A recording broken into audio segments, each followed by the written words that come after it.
prinašamo dan.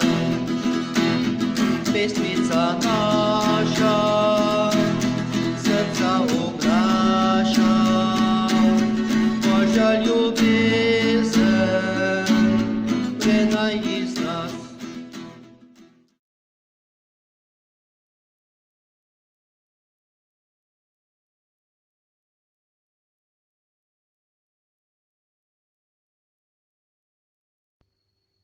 Pozdravljeni, dragi vsi, še posebej dragi otroci.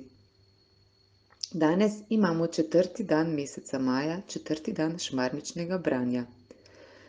Povzetek od prejšnjih 3 dni pa je sledeč. Bog je ljubezen. Bog ne želi, da bi se kakšen človek pogubil. Bog želi, da bi se po smrti vsi zveličali in prišli k njemu v nebesa. Kajti v srcu vsakega človeka je dobro. V srcu vsakega človeka je dobrota, ki jo lahko širi med druge ljudi. Ljudje smo namreč delo Božjih rok, iz Božjih rok pa ne more priti nič slabega. Ljudje imamo svobodno voljo, ki jo včasih zlorabljamo. Nekatere ljudi je okolje, v katerem živijo, usmerilo v slabo. Drugi pa so se tako odločili, da bi lažje in hitreje prišli do denarja. Kolikor je ljudi, toliko je lahko razlogov. Vendar Bog ne želi, da bi se kakšen človek pogubil, kot smo že rekli. Bog želi, da si vsi nekoč snidemo pri njemu v nebesih. In današnja zgodba je takšna. Serafinček je dopolnjeval znanje 3 prijateljev o ljudeh in svetnikih. In pravi: No, pa nam povej kaj o svetnikih, je predlagal Peter. O katerih svetnikih, je vprašal Serafinček. Svetnikov je veliko, med njimi so tudi tvoji predniki. Povej nam kaj o papežih in škofih, se je oglasila Manca. O teh svetnikih bi vam lahko govoril dneve in dneve, je odgovoril Serafinček. Toda povedal vam bom nekaj o najbolj znanih, za katere ste gotovo slišali tudi vi. Ja, nekaj jih poznamo, je pokimal Peter.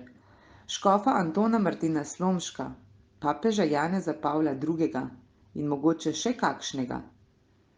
Papeža Janeza 23. je dodala Tamara. Svetega Petra, je dodala še Manca. Nekaj jih poznate, jih je pohvalil Serafinček. Vidite, ti in še mnogi drugi so si bili med seboj zelo različni. Svetega Petra verjetno dobro poznate, saj lahko o njem berete v evangelijih. Ja, seveda. Na veliki četrtek zvečer je najprej pobegnil, potem pa Jezusa 3-krat zatajil, se je spomnila Manca.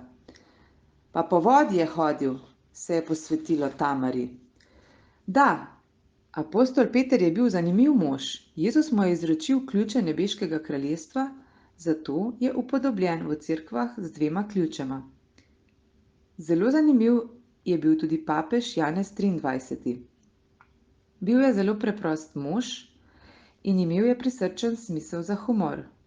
Dokler je živel tu na zemlji, je mnogim ljudem naredil veliko dobrega.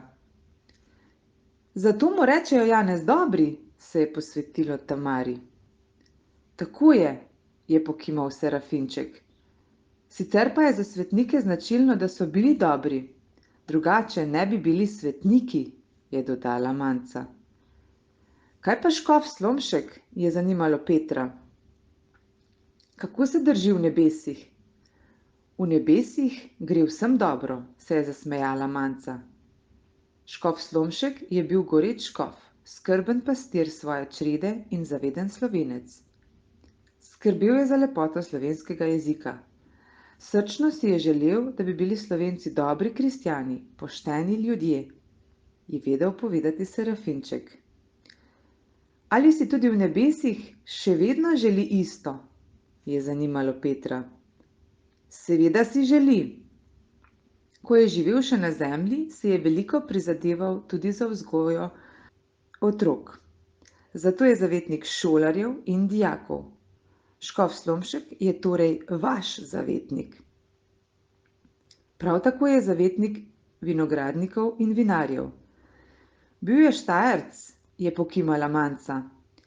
Je še kakšen poseben škof v nebesih, o katerem smo že slišali? Je zanimalo Tamaro.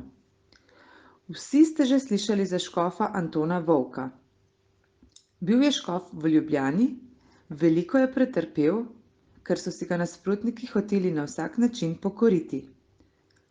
To je tisti škof, ki so ga na Dolenjskem zažgali, je vedel Peter. Tako je pokimal Serafinček. Svojim mučiteljem je odpustil, kot se tudi spodobi za kristjana. To je današnja zgodba in današnja naloga pravi, da naberite šopek rož in ga postavite na Marijin oltarček. Lepo pozdravljeni do naslednjič.